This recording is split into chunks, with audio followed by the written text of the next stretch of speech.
So far we've seen how a few different nucleophiles can attack the carbonyl carbon, the electrophilic carbonyl carbon of aldehydes and ketones.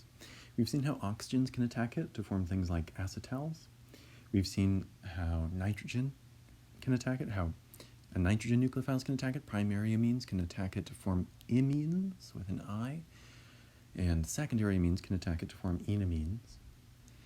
And we've seen how sulfur can attack. The sulfur nucleophiles can attack the electrophilic carbon of a carbonyl. In the last exercise, it forms thioacetals. And so all these reactions are really similar. They're just nucleophiles attacking that electrophilic carbon and the pi bond breaking. In this next exercise, 2031, the nucleophile we're going to use is hydrogen. Now, when you first hear that, you should be thinking, wait a second, hydrogen is a very small atom. So in Organic Chemistry 1, you would have seen a hydride, but you learned that that was a strong base and a really weak nucleophile because it's not polarizable at all. It's really, really unstable. The negative charge is in a tiny space, truly the smallest atom on the periodic table. And so that's going to just rip off and react with the first thing it comes across, which is usually a hydrogen. So it tends to act as a base. So how can you stabilize a hydrogen in order to get it to act as a nucleophile? You can't just have this H minus, this hydride. Hydrogen with 2 electrons is called a hydride. So what you can do is you can form a compound that's stabilized, and you can bond the hydrogen to a metal. Metals have very low electronegativity, so they give their electrons away to whatever they're bonded to. And that can turn something that's not normally thought of as very electronegative. It can turn that into a nucleophile. Now, you will want to know of 2 types of reagents that allow hydrogen to act as a nucleophile. You can see that in these reactions, you're going to be forming new bonds to hydrogen. And you might recognize that forming new bonds to hydrogen is reduction. It's the opposite of oxidation. You're replacing bonds to oxygen or bonds to very electronegative elements with bonds to something that's normally not very electronegative, like hydrogen. And so the agents that are going to get this reduction done are called reducing agents. There are 2 reducing agents you want to be familiar with. There's lithium aluminum hydride. So the formula for that is LiAlH4. And sometimes you might see it. This book in particular likes to use LaH. And the other one is sodium borohydride, NaBH4. And you might remember that from the recipe for oxymercuration demercuration in Organic Chemistry 1, that addition reaction that adds an H and an OH in a Markovnikov way with no rearrangement. So these are 2 reducing agents. Now, when you draw the structures for these, you'll see why they are reducing agents, why they allow hydrogen to be a nucleophile. The central atom here is this aluminum. That aluminum is a metal, so it has very low electronegativity. However, notice that it's pretty to the right for metals. It's in group 3A, so it's not all the way to the left. It's after the transition metals. So it is a metal, has very low electronegativity, but not so low that it just forms completely ionic bonds. Right, if you try to form a bond between sodium and hydrogen, sodium is all the way on the left in group 1A. So it has very low electronegativity and completely gives its electrons away, and so you can get sodium hydride. But when you try to bond hydrogen to aluminum, you still get polar bonds.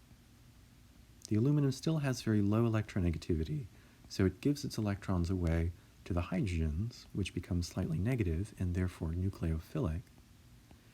But the bond isn't completely ionic. It's still covalent because aluminum is further to the right on the periodic table. It's in group 3A, to the right of the transition metals.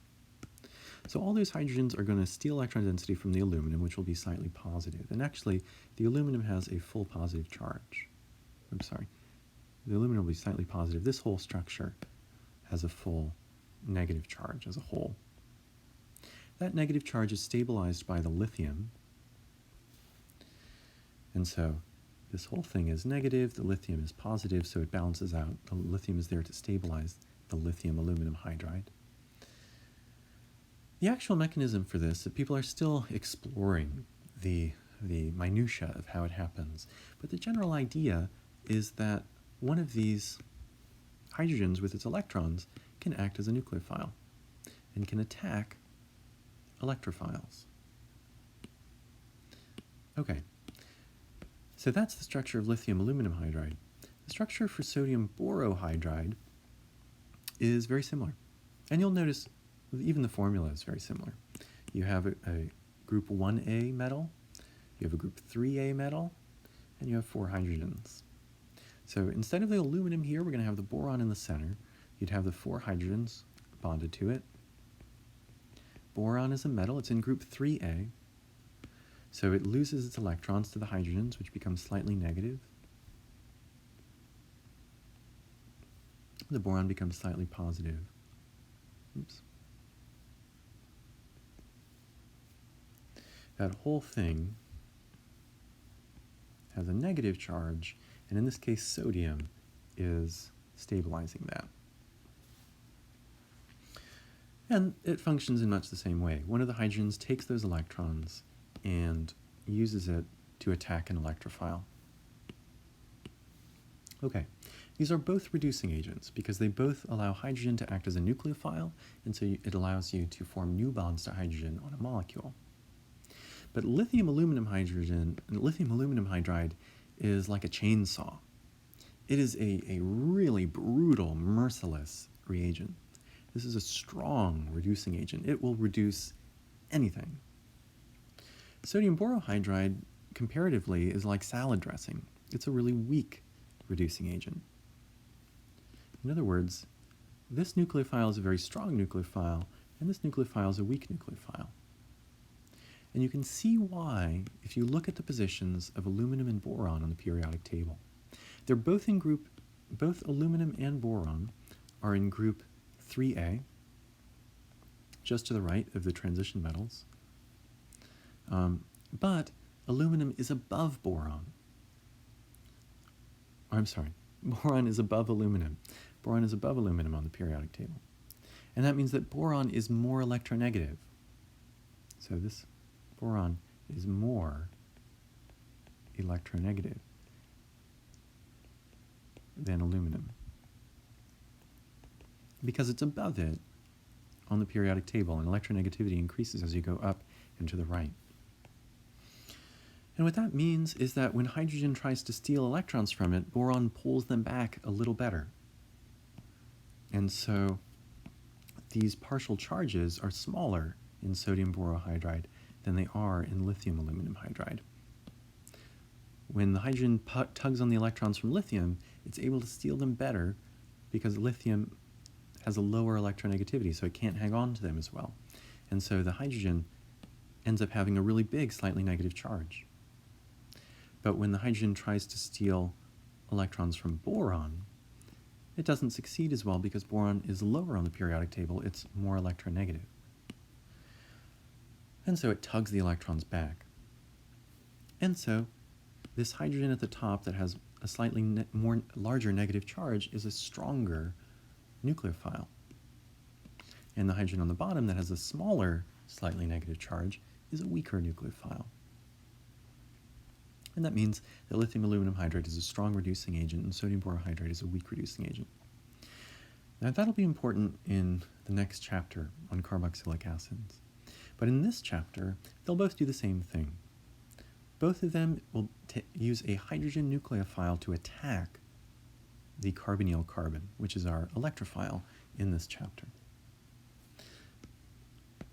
Now the effect is that you'll get an alcohol, but I'm going to draw the mechanism. They're not asking for the mechanism here, they just want the products. But so that you can see that this is not just a black box, this is a really something that you know already if you've learned the information so far on acetal formation and imine and enamine formation. With that carbonyl carbon is slightly positive. It's losing electron density to the oxygen. It has 2 bonds to that. And if you draw lithium aluminum hydride, notice it's given here as LaH. You have that aluminum in the center with the 4 hydrogens. All together, it has a negative charge that's stabilized by the positive charge of the lithium. So these hydrogens are more electronegative than the metal, aluminum, so they all have a slightly negative charge. Aluminum is losing electrons, has a slightly positive charge. And so this hydrogen here, one of the hydrogens can take its electrons. You'll notice this actually is kind of similar to the reagents we saw in the Friedel-Crafts alkylation or in bromination, where you had that metal in the middle, and actually one of them even had aluminum in the middle, and you had the 4 chlorines, and they're all pushing against each other, and one of them gets pushed off. Well, here it's similar. All these electrons are pushing against each other. Aluminum doesn't have a lot of electronegativity to keep them on, and so one of them gets kicked off. And this hydrogen with its electrons attack the carbonyl carbon, the pi bond breaks, the electrons go to the most electronegative place nearby, which is the oxygen. And what you're left with that is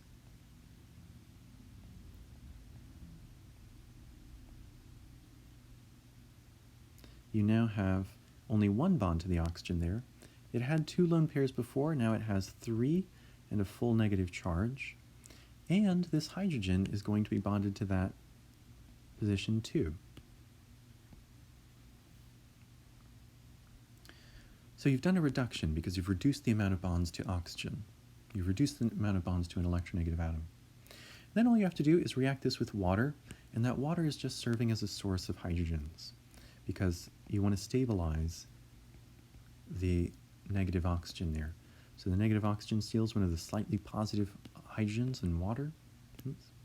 The electrons get kicked back onto that oxygen, and this will be an equilibrium reaction. And you end up getting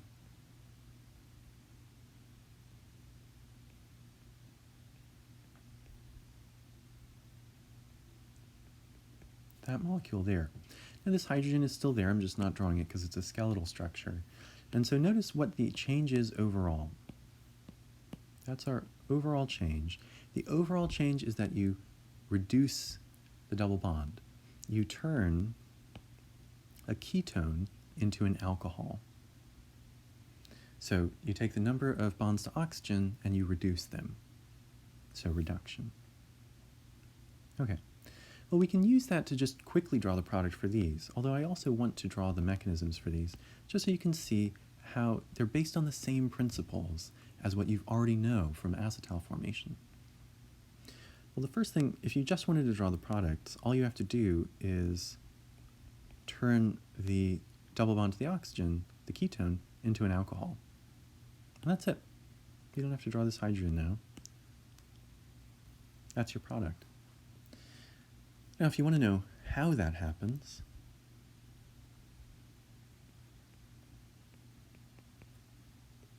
you have your carbonyl. The carbonyl carbon is slightly positive. The oxygen is slightly negative. Sodium borohydride, you have that boron bonded to 4 hydrogens. The boron is a metal, so it loses its electron density. The hydrogens gain it and they become slightly negative, so now they're nucleophilic. The boron is slightly positive. This is a weak reducing agent because the boron is more electronegative than aluminum is. That whole compound has a full negative charge, and the sodium balances out with a positive charge. So that's sodium borohydride. One of those hydrogens, a similar case happens here as we've seen before. All the electrons in these bonds are pushing against each other. The boron is not very electronegative, it's a metal after all, and so it can't hold on to them all. One of them gets kicked off and it acts as a nucleophile. It attacks the carbonyl carbon, that very strong electrophile. That breaks the pi bond and the pi electrons go onto the most electronegative place nearby, which is the oxygen. And so in that first step,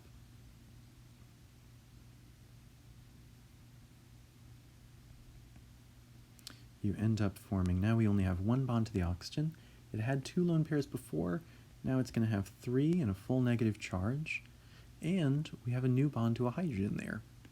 that hydrogen nucleophile from the sodium borohydride. And then you just need to add a proton source. Here it's methanol. It could just as easily be water, like in the last case. With methanol, methanol is really just the methyl version of water. You replace one of the hydrogens with a methyl group. And so the full negative oxygen steals the partially positive hydrogen from methanol. The electrons snap back onto that oxygen there. And ultimately what we have from our original molecule is,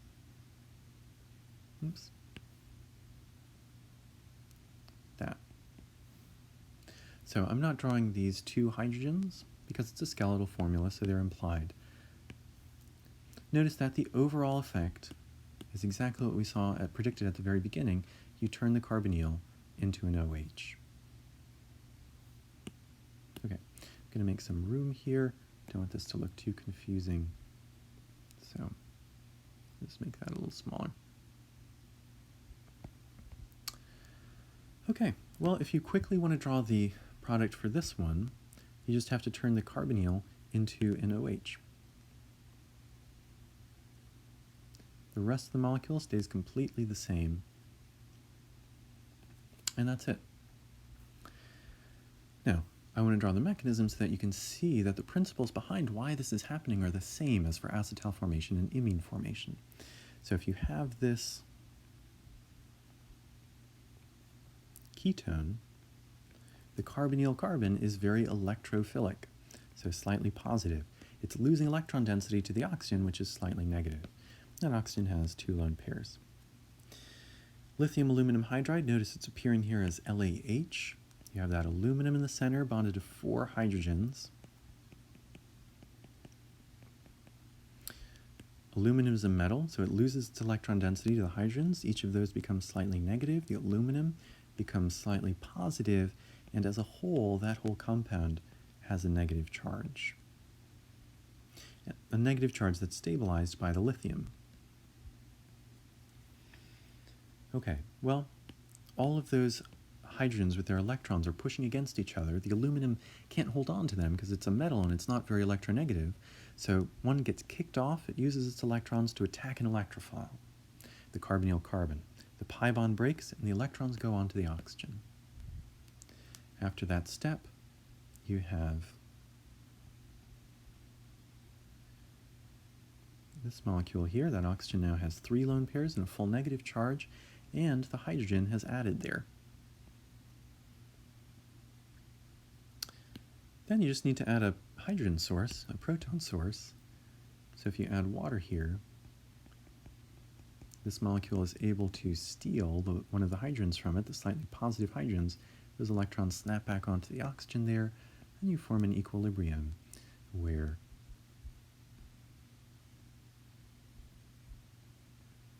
really you just form that. And you'll note that that was the same molecule that we drew at the very beginning when we just replaced the carbonyl with an OH. But it's happening through nucleophilic attack at the carbonyl carbon. Okay. Well, let's try this last one. If we just want to draw the product, all we have to do is copy the same exact molecule. But instead of the carbonyl, we have an alcohol. Now, if you want to know how that happens, you would redraw the carbon skeleton. You have the carbonyl, sodium borohydride. You have the boron in the middle with the 4 hydrogens bonded to it. That whole thing, brackets, has a full negative charge, which is balanced by the positive charge of the sodium. Boron is a metal, so it doesn't have very high electronegativity, and the things bonded to it steal those electrons. And the boron is slightly positive. Boron is more electronegative than aluminum, so these partial charges are not as big as in lithium aluminum hydride, and this is a weaker hydrogen nucleophile and a weaker reducing agent. Nonetheless, it is a reducing agent. All of those hydrogens with their electrons are pushing against each other. The boron is not very electronegative, so it can't hold on to them. One of them knocks off and attacks the electrophilic carbonyl carbon. The pi bond breaks, the electrons go onto the oxygen. That oxygen already had 2 lone pairs. After this step, it has 3.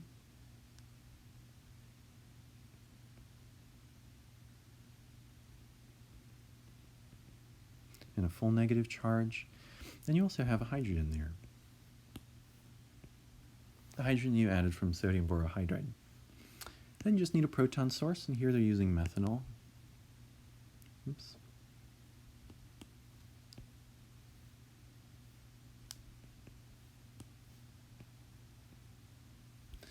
So here they're using methanol. So we'd have the methyl group and then an OH. And the fully negative oxygen can steal one of that slightly positive hydrogen. The electrons get kicked back onto the oxygen there, and you form an equilibrium where you have